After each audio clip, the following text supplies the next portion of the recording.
Aaron Rodgers? He's back? We discuss.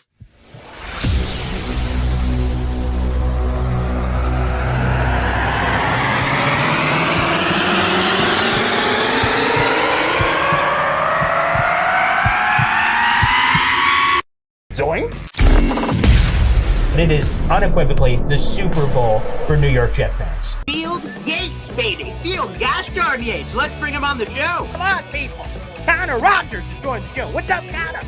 But Trevor gosh darn Sycamore, baby, for me, personally, my favorite New York Jet of all time. Wow, it's great to be on. What an intro that was right there. Paul, nobody does an intro like you, man. Paul, you give the best intro of literally any podcast that I've ever been.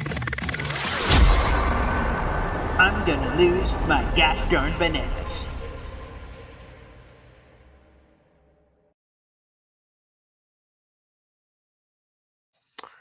I'm Paul Liston Jr., a.k.a. Boy Green, the New York Jets digital reporter for Heavy.com. We're streaming live in a couple of places, Heavy on Jets, YouTube, Twitter, all that jazz. And I claim to be, this is self-proclaimed, I admit, that I'm the most optimistic Jets fan on the planet. However, I don't think I had on my bingo card. I definitely did not.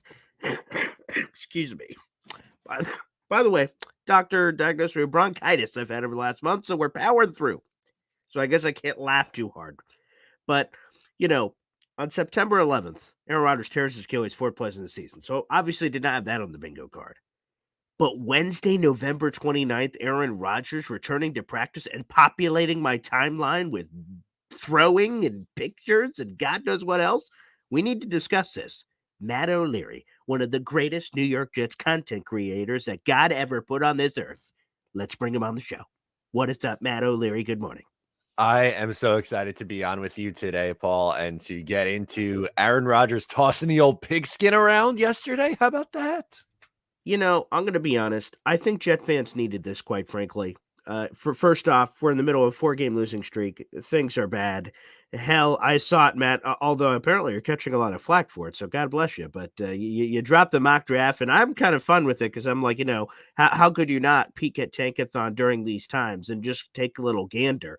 Or to your point, do mock drafts. It's fun. I really enjoy the draft part of the season and that hope, which obviously is what it provides for a lot of Jet fans. So how could you not possibly look in that direction?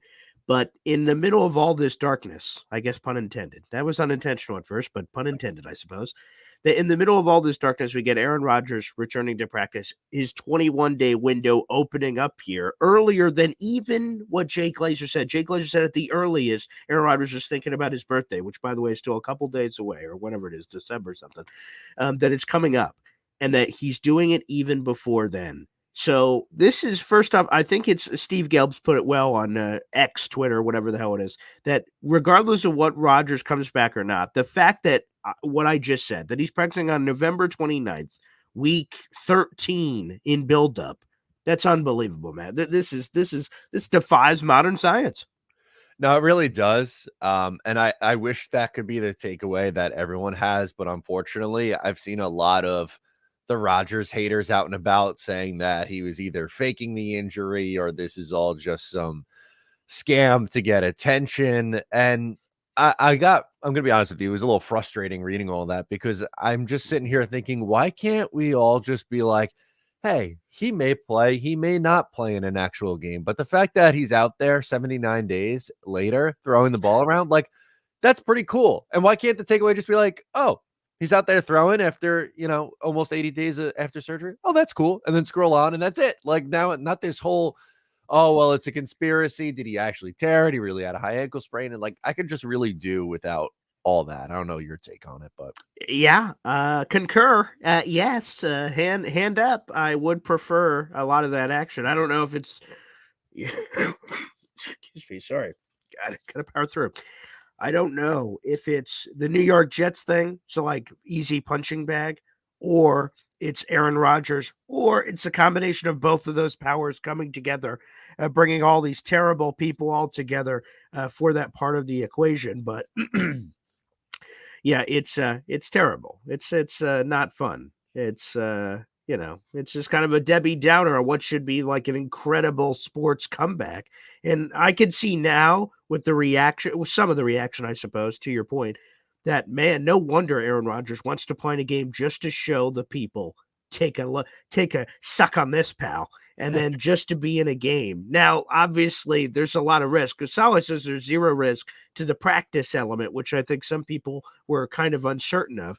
Basically, Saleh described that Rodgers doing the same things he would be doing with this activation. The only real difference is he's throwing it around with his teammates as opposed to coaches on a side field. So there's no more risk added to re-injuring it than he would have already had doing the football work he would have done on that side field. But there's a lot of layers to this Aaron Rodgers conversation, which obviously we will explore through this entire Boy Green Daily episode.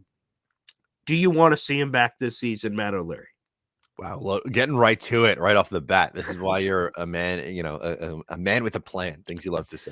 Yeah.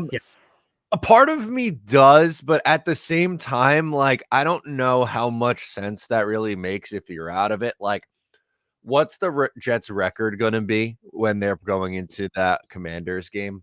Like, I would love to believe that there's a world where they're 7-7, but they have to score more than 13 points for me to start predicting them to win some games here. I don't know if that's too pessimistic. I know you're an optimistic guy, but at this point, with how bad the offense has been for last now a 5-game sample size, pretty big sample. I'm in the I'll believe it when I see it kind of thing with this offense. So if they are 4-9, 4-10, or 5-9, is it worth it at that point? Now, if they're, I don't know, hanging around and somehow get to 7-7, like they rattle off a 3-game win streak, then maybe my tune changes. But I don't know how anyone could really predict that as what's most likely to happen with how just atrocious they've been offensively.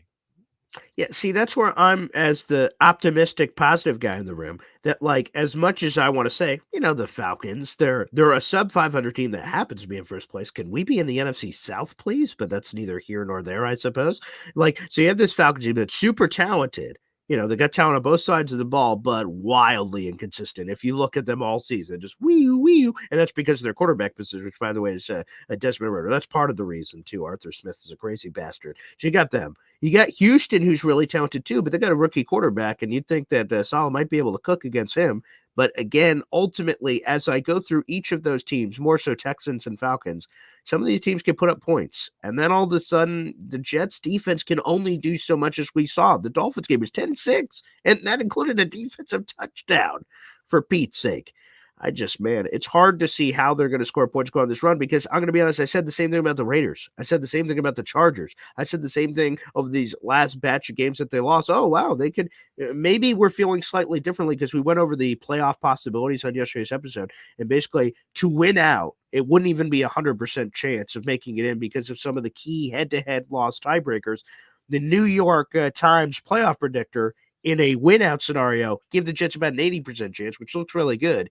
If they don't win, so we have 6 left. If they only win 5 of the 6, their percentage drops to about 4%, depending on which that loss goes to. It is just dire. So you need to go on some crazy run for it to matter to your standpoint of Rodgers coming back for the playoffs, which he's mentioned a few times on McAfee. So that part of it does scare me a little. Although Robert Saleh did confirm this. I think I don't know what your take is on this, Matt, but Saleh did say, of course, yep, Aaron Rodgers coming back next year. We're under that impression. And he only said the under that impression because sometimes coaches or players will parrot the phraseology of the person asking the question. They said, are you under the impression that he will? And he just repeated that statement and then said, yes, that we are. Do you always believe Aaron Rodgers coming back no matter what next year? Yeah, I do. Okay. I really do. I've always thought, even when they first acquired him, that it wasn't going to be a 1-year thing. I thought 2 years at best, maybe it goes to 3 years. And obviously with him getting hurt in year 1, I'm hoping that he wants to play an additional 2 years because it'd be a little tease if we only got really 1 year of Rodgers because he got hurt in the first year. But I just think that he's way too competitive to, 1, go out this way. And 2, I don't think he's going to bail on this team. I don't think he'd be like, yeah, you know what? I want elsewhere, actually. I'll try this whole recovery thing in insert team here. I think for whatever reason, we're broken as Jet fans. So when we see someone who comes in and like wants to be here and is like doing these things that, going above and beyond to prove he wants to be a Jet, there's always that little thing in the back of your head. Like, is this real? But I think he's done a really nice job of, really wanting to be the guy to get the Jets out of this mess. So I do believe he's back, and I don't think the Jets are moving on or Aaron's moving on.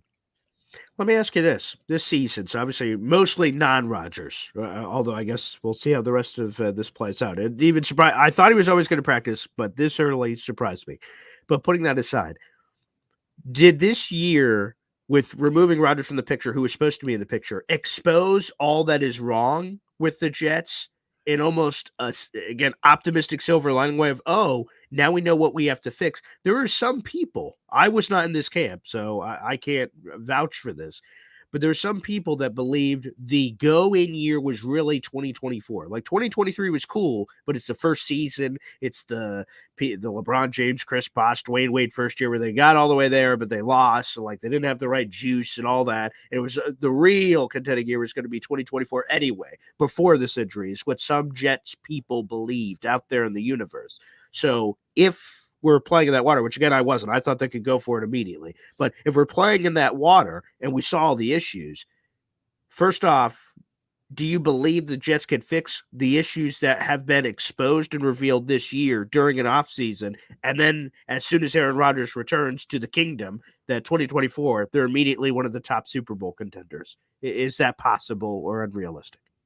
I do think it's possible, but they have, work to do. I think it's unfortunately, right, going into the season with, Dwayne Brown and Mekhi Becton as your plan at tackle, kind of backfires, right, with Dwayne Brown getting hurt almost immediately. And Mekhi Becton, it looks like he's going to be back this week, so only missing one game.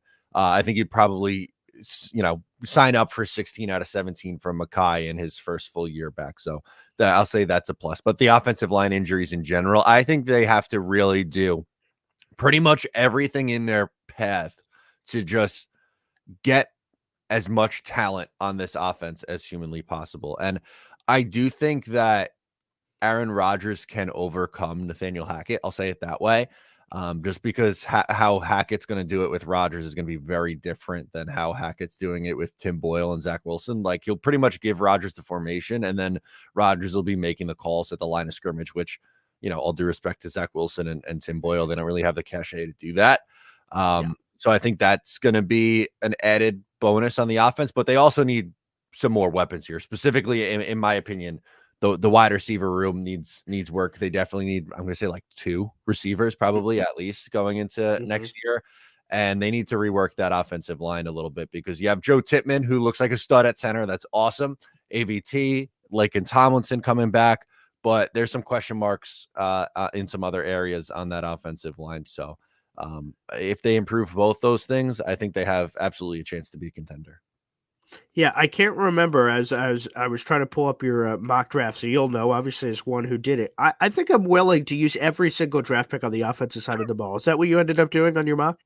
Just about. I think I used the last pick on either a safety or a interior defensive lineman, but more. Oh, yeah, okay, yeah, I just got it here. Yeah, okay. Yeah. Well, yeah, I'll throw it up on the screen for everybody. There you go. Here we go. Here's some Matt O'Leary mock. I finally found it just as you were saying that. So here we go. Yeah, so all of it outside the last pick, which is an interior defense lineman, you are correct. So, but yeah, so that's fine. We're talking about the end of a draft, but I think I'm pretty willing after this season to go, you know what, F this.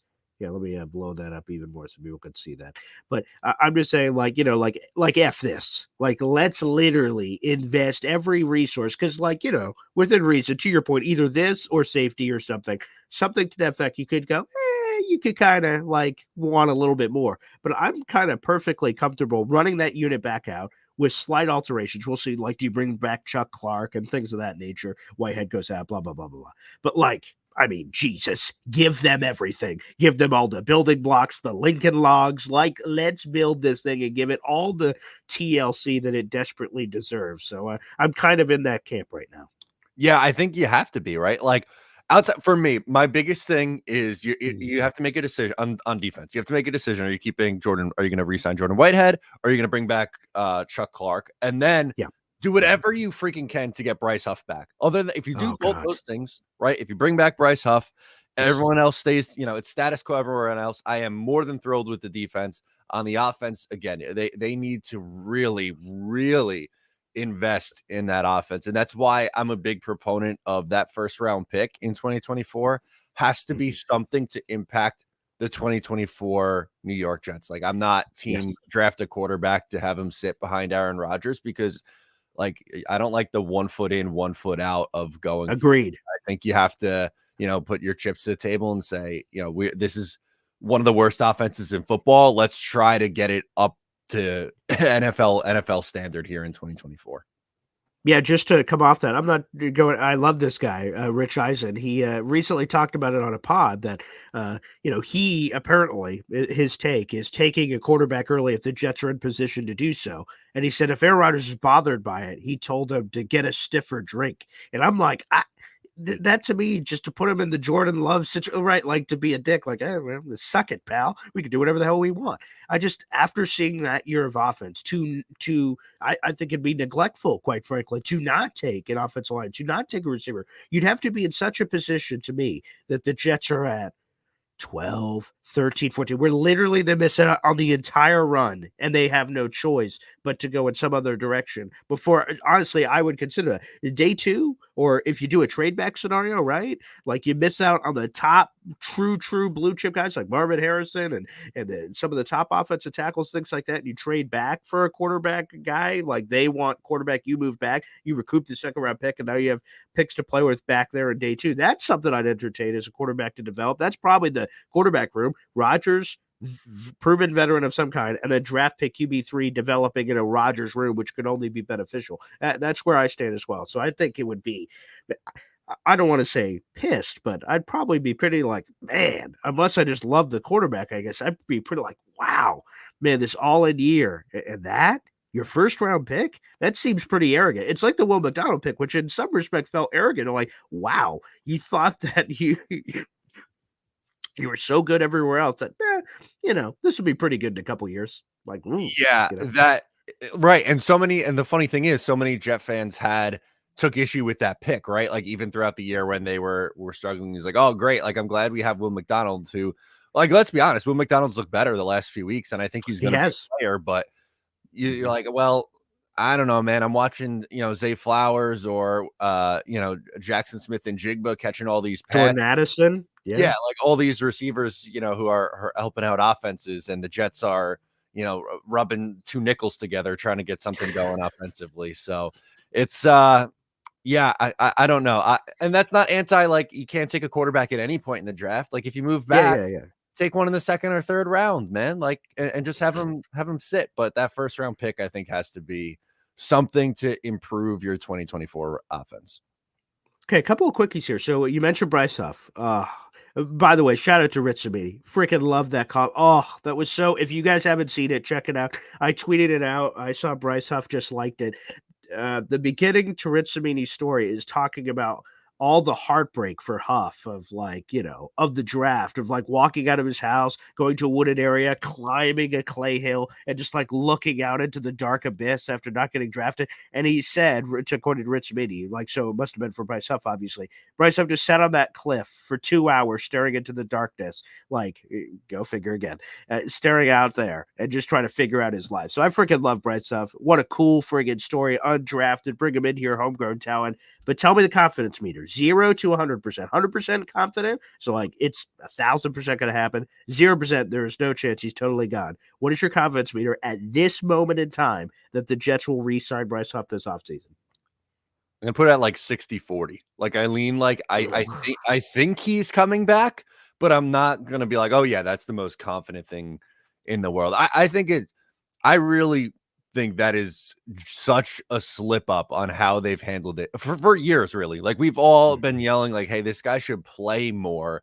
And then now going into this year is hey, this guy should get extended. And in season it was hey, please extend him. And each week price tag goes higher and higher and higher and higher and higher. And I don't know, is he not the best edge rusher this team has? I love Jermaine Johnson. I think he's taken a really nice step in year 2.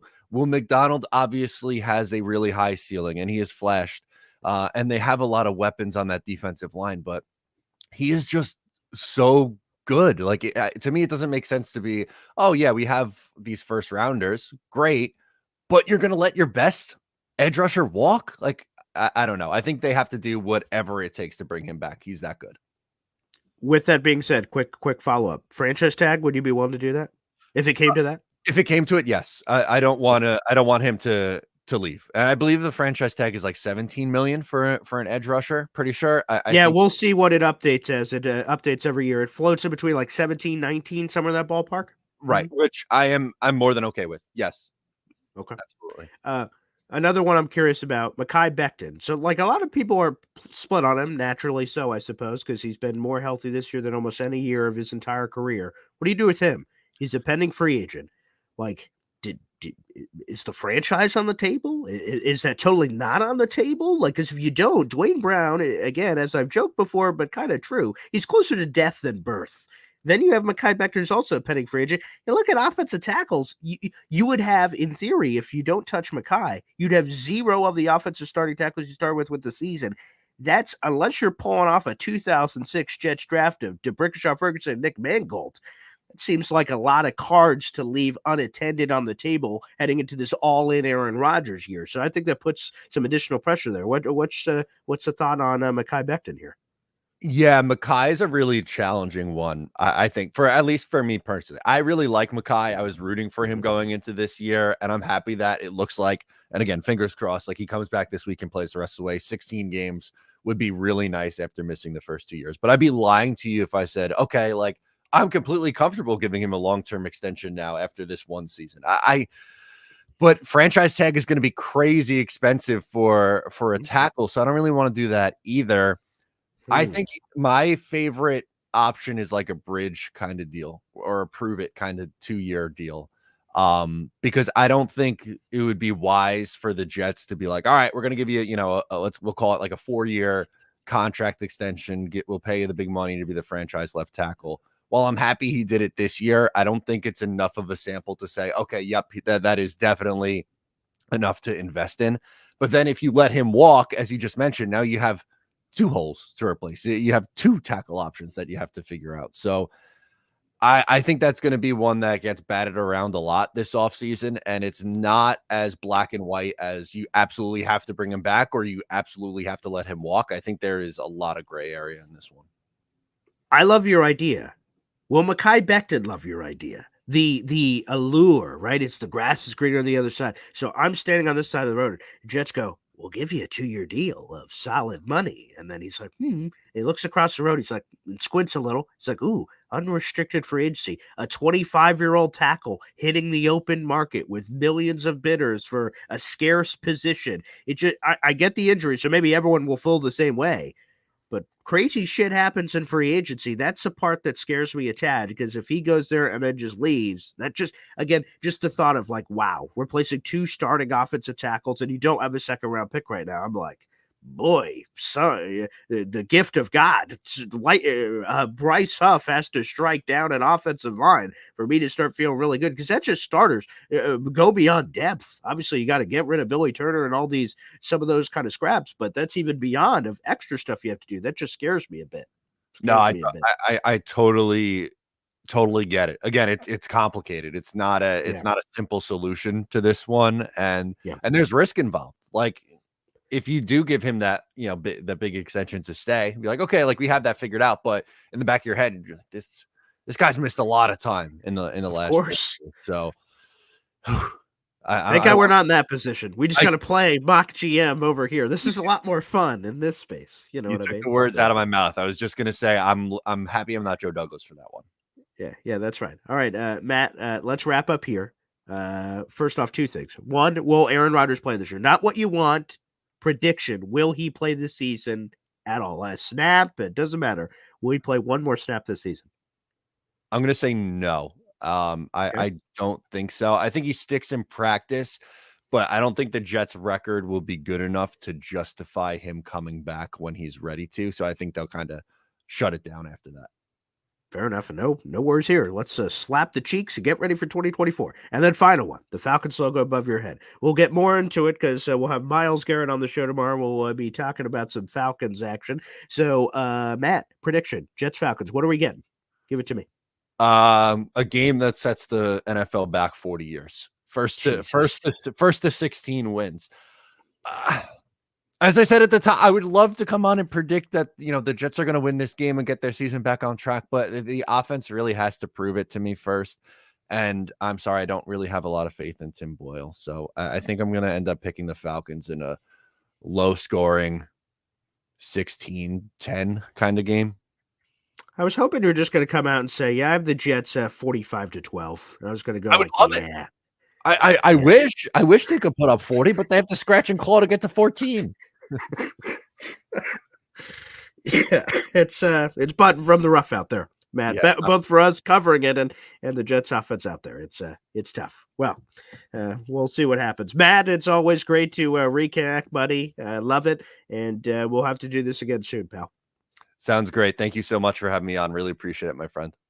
All right, there he is, Matt O'Leary. Make sure you guys follow, subscribe on the old YouTube channel. Thanks, everybody, for tuning in. We'll be back tomorrow morning, like I said, with Myles Garrett. That'll be a lot of fun. Thanks, everybody, for tuning in, and we'll see you then. Take care.